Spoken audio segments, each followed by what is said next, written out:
Hey guys, welcome back to another Late Night Strange. And tonight, we are going to be telling some of the stories that cops have seen while on their midnight shifts.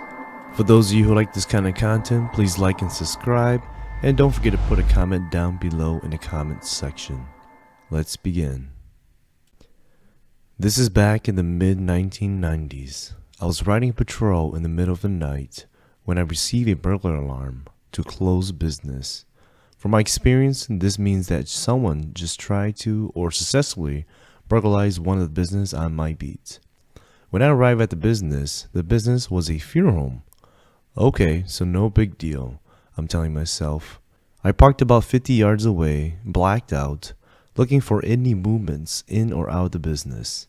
Nothing moving, so I make my approach on foot, using my flashlight very little.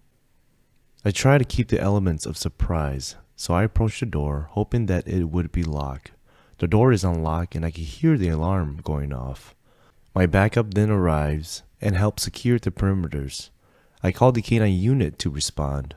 K9 officer then arrives and see that it was a funeral home.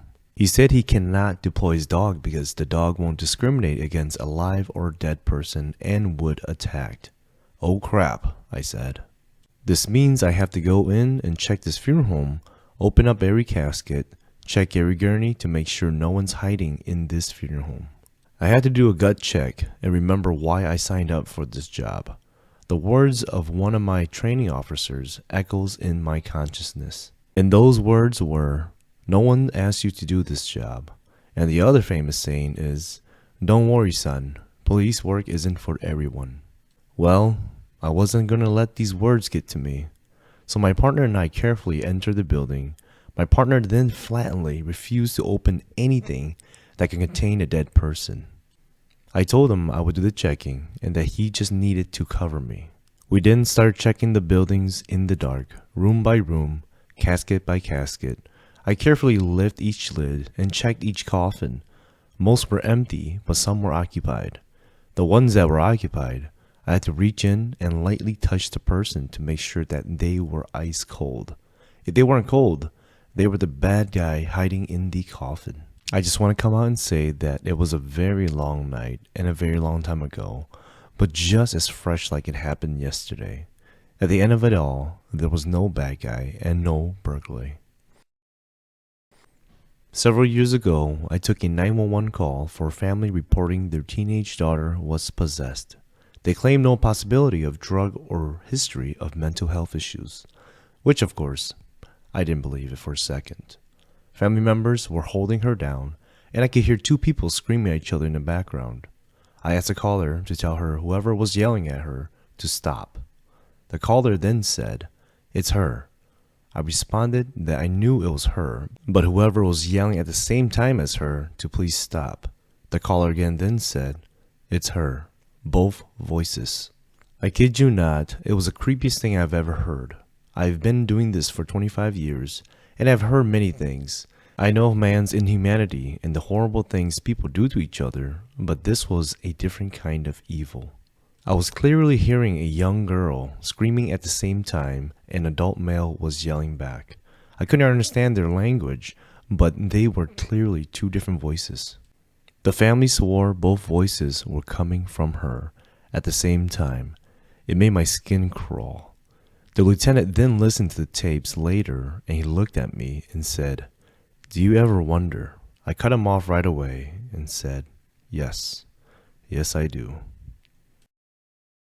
I have seen a lot of things in my career, things that will make a citizen doubt my sanity. From being a dispatch to chasing UFOs, to responding to calls about ghosts. But the most unusual thing that happened to me was witnessed by several officers and dispatchers. One evening, I brought a guy in for domestic violence, and he was a bit rowdy. I was joined in booking by the sergeant and another patrolman. I'm in the process of booking Mr. Tough Guy when I glanced into cell 1. There was a guy in there, short haircut and glasses, and a white t-shirt just staring at us. I ignored him because I didn't want him to start banging on windows, demanding a phone call or something. So I finished the booking process and escorted Mr. Tough Guy to his cell. Walking past cell number 1, The guy in the cell just stood there, never saying a word or moving. We all then leave booking and go about our business. Sometimes later, Sergeant asked me to check the paperwork for our prisoners to see if anyone were ready to transport to the county jail. I grab all the paperwork and go into booking to do a head count. Cell number 1 is empty. I panicked and tell the sergeant, who also panicked, and he and I began to make phone calls to the detectives to see if they had moved the guy or had released him. They all said they didn't go into booking at all. I then checked the computer and paperwork again, and the head count was accurate. No one had placed anybody in cell number 1. We go to the dispatch office to check the surveillance videos for the booking. We rewind the footage to where I can be seen booking my prisoner.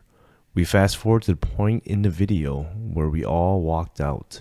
As soon as we walk past the door, the guy in number 1 blinks out of existence.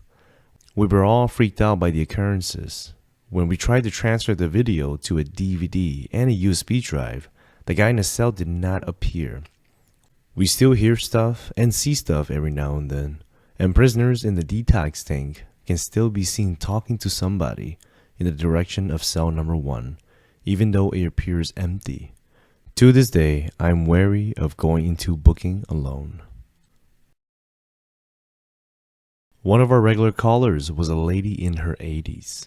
When she wouldn't take her medication, she would hallucinate and see children in her house, and she would call us to report that the children were moving her belongings around, making noises, and etc. I've been to her house several times for these calls, but on one occasion, I was talking to her in the dining room of her home, and she was getting kind of aggravated because she could see the children, but I couldn't.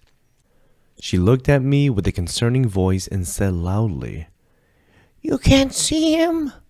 He's been staring at you for 10 minutes now and grinning." While saying this, she was pointing to a spot about 5 feet from me. I know it was only hallucination, but the way she spoke about it with such concern was extremely creepy. And that is it for the story, guys. Before I leave you guys, I just want to show you guys a video of an officer that was called to an Airbnb because the owner noticed the door was open. And this is what they caught on the officer's body cam.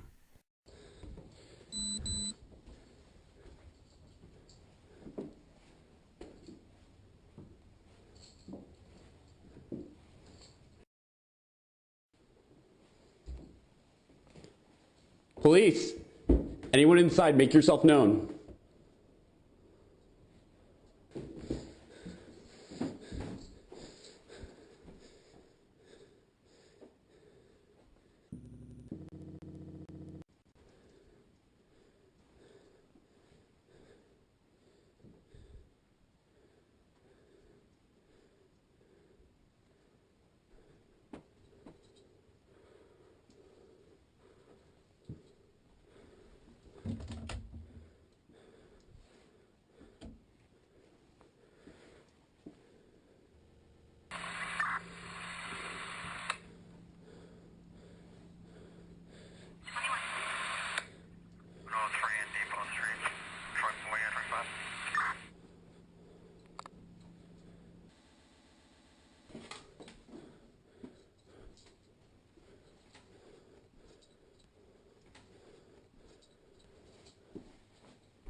Downstairs clear.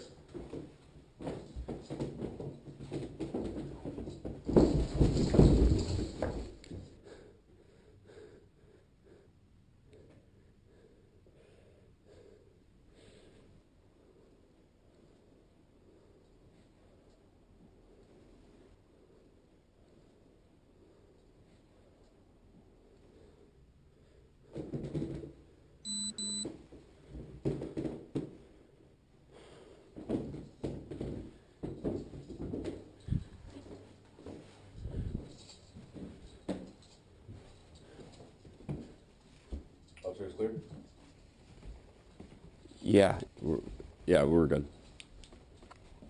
And that is it for today, guys. Thank you guys all for watching. And like I said before, if you like this kind of content, please like and subscribe. And don't forget to put a comment down in the comment section below. I'll see you guys on the next episode of Late Night Strange. Goodbye, guys, and stay spooky.